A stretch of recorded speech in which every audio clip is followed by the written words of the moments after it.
Hey there, guys. Happy week.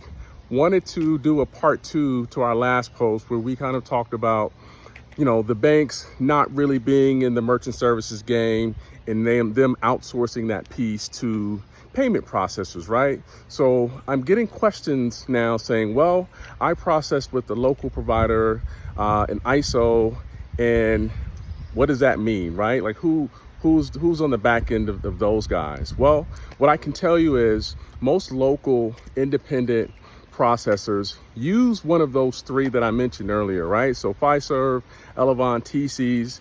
There are others, but those are like the three main ones in our industry, right? So your local guys, as well as your banks, use, for the most part, one of those three for their processing on the back end.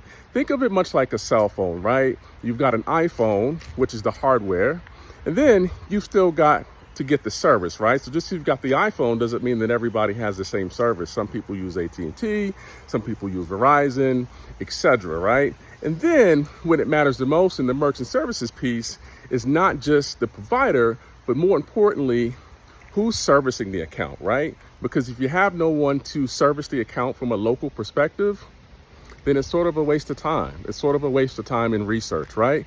So with that being said, think of it like a cell phone. Just because you have an iPhone doesn't mean you're all good, right? Your service could suck with that iPhone. Therefore, it's important who you do business with in terms of your merchant services. So again, like the guys always tell you, go local, do your homework, know somebody that knows somebody, go to LinkedIn, look at reviews, ask for reviews if you don't know.